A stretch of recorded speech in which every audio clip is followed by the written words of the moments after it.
ধর্ষণ করলে তার মিডিয়ার লোক তো সারা জীবন ওয়াজ শুনে বেড়াইতে, তাহলে কি করে? সারা জীবন ওয়াজ শুনে আমার মিডিয়ার লোকেরাও তারা ওয়াজ মানতে চায় না রে। আল্লাহ আমাদের মুখ থেকে যেন এমন কথা না বলায় যেটা আমাদের কাজের সাথে মিল নাই। আর আমার ইউটিউবার ভাইয়েরা, ফেসবুকের ভাইয়েরা, আমার সামনে যারা আছেন, দয়া করে একটা মাহফিলে যাবেন আর একটা করে আমল করবেন। যদি একটা করে অন্তত আমল করতে পারেন, আল্লাহ রাব্বুল আলামিন দেখবেন আপনার দুনিয়ার জীবন সম্মানের করে দেবেন, রিজিকটা সম্মানের করে দেবেন, রিজিকটা এত বাড়িয়ে দেবেন কল্পনাও করতে পারবেন না। আমি এখানে আসার পথে ওর ঘটনাও যদি আজকে বলি, আমার সাথে আমার সফর সঙ্গীরা আছে, তারাও জানে। আমাদের একজন ভাই, দুলা ভাই হাফিজুর রহমান, ওই যে জামতলায় ব্যবসা করে, চিনে থাকতে পারেন, ফোন করে বলতেছে জামতলায় এসে মাগরিব পড়বা, একটু কাজ আছে, কাজ করে তারপরে যেতে হবে। বললাম সময় নেই, জামতলার মিষ্টি খাওয়ার মতো টাইম নেই। কয় না, অবশ্যই বসতে হবে। বসলাম, আমরা আসলাম মাগরিবের নামাজে জামাতে গেলাম, নামাজ শেষ করলাম, আসলাম। জামতলার মিষ্টি তো খাওয়াইলো। ঈদের পরে একটা ডেট নিল, আবার পকেটের মধ্যে 5,000 টাকা ঢুকাই দিল। দেখাবো এই দেখ, একদম ঢুকাইতেছে না পকেটে এরকম। আমি করলাম তাহলে দেখছেন যখন নিজেই ঢুকাই। আলহামদুলিল্লাহ, ভালো করে ঠিক করে রাখি, আবার গ্যাদারিং এর মধ্যে মেরি না। আমি ওই একবার ফোন হারাইছি, এক জানাজায় যাই, তারপর তো খুব সচেতন। হ্যাঁ, ও জানাজায় আল্লাহর ওলি ফোন চুরি করতে।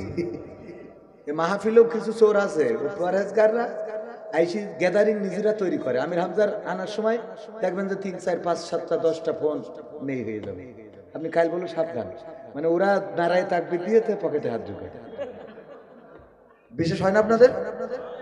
হ্যাঁ, মাহফিল, আমার মাহফিলে অন্তত 2 থেকে 500, মানে 200-500 মোবাইল আমাদের মাহফিল থেকে। আল্লাহর ওলিরা গেটে দাঁড়ায় রয়েছে, যেই বক্তা ঢুকায় নারায় থাকবে দিয়ে। আমাদের মুহাদ্দিস আবু সাইদ এমপি মুহতারাম রাহিমাহুল্লাহ, উনার সন্তানের মানিব্যাগ পর্যন্ত মারবে।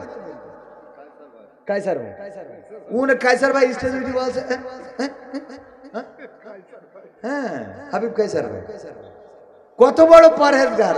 এখানে মনে করছেন সব ফেরেশতাদের একটাও না, একটাও না, অনেক 2-4টা আছে।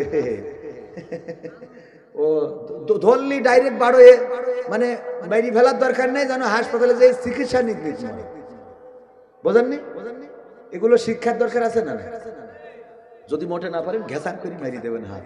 কোরআনের আইন অনুযায়ী করে ফেলিছে, এবার জাফার কর। ঠিক আছে না ভাইয়েরা আমার? তাইলে সবাই শোনার জন্য আসে না, কিছু আসে চুরি করার জন্য, কিছু আসে অন্যায় করার জন্য, মানুষের মানিব্যাগে হাত ঢুকানোর জন্য। এই কথাটা কেন বললাম ভাইজানের আমার? রিজিকের সিদ্ধান্ত কার কাছে? রিজিক দেওয়ার মালিককে। অনেক টাকার মালিক আপনার করে দিয়েছে, টাকার অভাব নাই।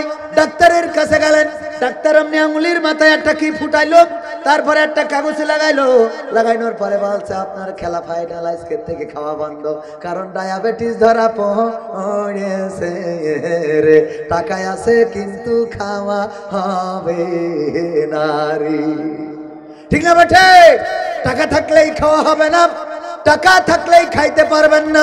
আল্লাহ যদি আপনার রিজিকে না রাখেন, গরিব মানুষ ভ্যান চালাই খায়, তার কাছে যে 1 কেজি গোশত ধরেন মেরি দেবে, আর আপনার কোটি কোটি টাকা গোশত রান্না করেছে, রং দেখে মনে হয় কুপান যদি দিতে পারতাম।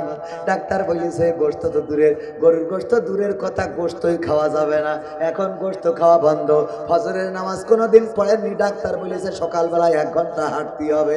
মুয়াজ্জিন আজান দেওয়ার আগে আপনি আগে আজান ভেঙে বলেন আসসালাতু খায়রুম মিনান নাওম, আমি হাঁটা শুরু করলাম। ঠিক না ভাই? ঠিক। আজীবনে নামাজ পড়েন নাই, ডাক্তার বলল না হাঁটলি খেলা ফাইনাল। অমনি দেখবেন সকালবেলা হাঁটার মতো আল্লাহর ওলি আছে না নাই? সকালবেলা হাঁটা। ওগো আমার ভাইয়েরা, এই জন্য রিজিকের সিদ্ধান্ত আল্লাহর কাছে। আমি এখানে আসার পথে ঈদের পরে, তাও ঈদের অন্তত 20 দিন পরে 19 এপ্রিল আসবো জামতলায়। প্রথম দিন মাহফিলে থাকবে আব্দুল্লাহ আল নোমান, সাইদি কণ্ঠ, এবং পরের দিন শায়েখ জামাল উদ্দিন আর আমি। 18 এবং 19 2 দিন দাওয়াতটাও দিয়ে দিলাম। ওগো আমার ভাইজানেরা, এটা বলার অর্থ হলো আপনি যদি আল্লাহর পথে চলতে পারেন, আপনি যদি কোরআনের পথে চলতে পারেন, আপনি যদি আল্লাহর জন্য নিবেদিত হতে পারেন, আল্লাহ রাব্বুল আলামিন আপনার সম্মানজনক রিজিক দান করে দিবেন, এমন রিজিক দিবেন আপনি কল্পনাও করতে পারবেন না কেমন রিজিক আল্লাহ আপনারা দিবেন। মালয়েশিয়ায় গেলে আমার ভাইজান এখানে সাক্ষী, ডিয়াওয়ারাং সুম্মা তাওকালো সায়াপি মালয়েশিয়া, এয়ারপোর্ট থেকে শুরু করে একেবারে এয়ারপোর্ট পর্যন্ত চাইরানা পয়সা নিজের পকেট থেকে খরচ করা লাগে না। সুম্মা কাওয়ানারা ডিয়াওয়ারাং বাগি বুতই কাতা বুতই সব ওখানে। আমি এয়ারপোর্টে যাব, এয়ারপোর্ট থেকে শুরু করে গোটা মালয়েশিয়ায় যেখানে যাব, বেড়াবো, খাবো, ঘুরবো, এমনকি আমার বউয়ের জন্য যাই কিনি তাও ডিয়া ওরাং বাগি তাই ছায়া তাপাকাই দুই সুম্মা ওরাং বিলিকাসি ছায়া। আমি বললাম মশলা লাগবে, এই লাগবে, তাই লাগবে, বউ কইছে মশলা নিয়ে আসবা। ও মাল লাগবে 1 কেজি, দেখি 3 কেজি 5 কেজি 7 কেজি করে কিনে আনে। আসার সময় এয়ারপোর্টে ধরি আবার ট্যাক্স দেয়, মাল বেশি হয়ে যায়। পাগল, রিজিকের মালিক কে? অথচ এক সময় ওখানে সাবান কেনার টাকা পাতাম না। আল্লাহ রিজিক দিবেন, এটা বলছি অহংকার না, আমার যুবকদের উদাহরণ দিয়ে। ভাইয়েরা আমার, আল্লাহর পথে এসে দেখেন যদি টাকার অভাব হয়, খাওয়ার অভাব হয়, আপনি আমার বলবেন আমার গাড়ি থেকে নিয়ে বেড়াবো, কোনো কিছু না। খালি আমার মাহফিলে এসে যদি চোখ বুঝে এরকম বসে থাকেন, একবারও খুলবেন না, আমি বলবো কানা একটা ধরে নিয়ে আসি, তাও 2 টাকা করে দিল, তোর 2 লাখ টাকা। কথা কয় না, এই পথে চললি আছে না না? এটা তো এমনি মজা করে বললাম, ফান করে বললাম। আমার সাথে যদি একজন সফরসঙ্গী ঘুরে বেড়ায়, ওই যে উড়াই এসে 2জন গান গিয়ে হঠাৎ করে মাঝে ভাই টাকা দেবে, অথচ আমার সাথে যদি না আসে আমি ওকে 200 থেকে 250 টাকা দিই। এমনি ওদের মাসিক বেতন আছে আলহামদুলিল্লাহ, নাটক করার জন্য একরকম বেতন দিই, ব্যাংকে চাকরি করে তার জন্য একরকম বেতন, আবার আমার মাদ্রাসায় চাকরি করে তাও একরকম দিই। মোটামুটি সব দিয়ে ওদের কভার করে দিই। আবার মাহফিলি যখন আসে এক্সট্রা ওদের আমি টাকা দিই, 200 250 300 500 যেদিন যেরকম মনে হয় ওই দিন ওরকম দিই। আপনি কত করতেছেন আজকে? 1000। দেখেছেন 1000 করে আমি মনে হয় কোনোদিন দিইনি মাহফিলে। দিয়েছি দিয়েছি 1000ও দিয়েছি, ও তাহলে দিয়েছি। যদি দিয়ে আমার মনে নেই, ওদের মনে আছে। যাই হোক, তো 1000 টাকা 2টো গান গেয়েছে, পেয়ে গেছে। তাহলে আমার সাথে ঘুরিয়েছে, রিজিক দিয়েছে। এগুলো আমার আপনাদের হাতে নাতে প্রমাণ দিচ্ছি। সেদিন মালয়েশিয়া যাওয়ার রাস্তা পরিষ্কার করতেছে, আমার সাথে মালয়েশিয়ায় ঘুরতে যাবে। আল্লাহ বগল বাজাচ্ছে না এখন। আলহামদুলিল্লাহ বলেন আলহামদুলিল্লাহ। আবার সবগুলোর বিয়ে হয়েছে ভালো ভালো জায়গায়, ওদের থেকে বসছি আর আবার আমি ভালো করে দেখিনি, তারপরে আমার মনে হয়, কারণ বিয়ের দিন একটু উপহার দিতে হয়েছে, গায়না মাইনা এই সেই, তাই না? আলহামদুলিল্লাহ বলেন আলহামদুলিল্লাহ। গজল তো কতই গালাম, আজ একটু আইসি নিজেদের লেখায় কথা বলবো, তা আপনাদের সমস্যা খালি শুধু পাকামো গজল।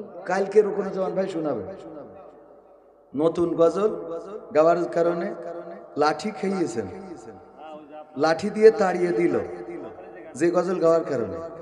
ও ওইটা যে গজল গাওয়ার কারণে লাঠি দিয়ে তাড়িয়ে দিল, ওরে লাঠি ধরিল কিনা জানি না, তাড়াইলো তাই জানি, ও লাঠি পান পেল। আবার হুজুর 14 ফেব্রুয়ারি উপলক্ষে বান্ধবীকে গিফট দেওয়ার জন্য ছাগল চুরি নিয়ে কিছু বলেন। ওর মতো প্রেমিক, ও তো বিশ্ব প্রেম, ঠিক না বেঠি? ও তো খালি হেনার খুঁজিনি, হেনার জন্য ছাগলও চুরি করেছে। চাচা হেনা কোথায় না, হেনার জন্য ছাগল চুরি করেছি। ওর বলা দরকার যে চাচা হেনা কোথায়, বাড়ি এত সাজানো গুছানো কেন, হেনাকে দেখছি না তো। তোর অসুবিধা কি, তোর দরকার কি? আমি ছাগল চুরি করে আসলাম, তাই না? ছাগল চুরি করে আমার যুবকেরা প্রেমিকার জন্য গিফট কিনেছে, এটা তো যেমন তেমন। এর থেকে ভয়ঙ্কর আজকে দেখলাম একজন প্রেমিকার খুশি করার জন্য প্রেমিকা বলেছে, তুমি যদি সাহসী হও তাইলে ওই যে খাসা চিড়িয়াখানা, ওই বাঘের খাসায় তোমারে যাইতে হবে। যদি তুমি যেতে পারো তাইলে বুঝে নেব তুমি সাহসী, তোমার সাথে আমার প্রেমটারে কন্টিনিউ করব। এই খবর পাওয়ার পরে প্রেমিক সত্যি সত্যি সেই বাঘের খাসার মধ্যে গেছে। চিন্তা করা যায়? আর আল্লাহর খুশির জন্য একটু মসজিদে যায় না, অথচ আল্লাহ যদি তোর কোনো জায়গা বিকল করে দেয় তা তোর ওই প্রেমিক তো থাকবে না, প্রেমিকা থাকবে। বুঝে নেন যে কি কইছি, সপ্তাহ খুলে বলা যাবে।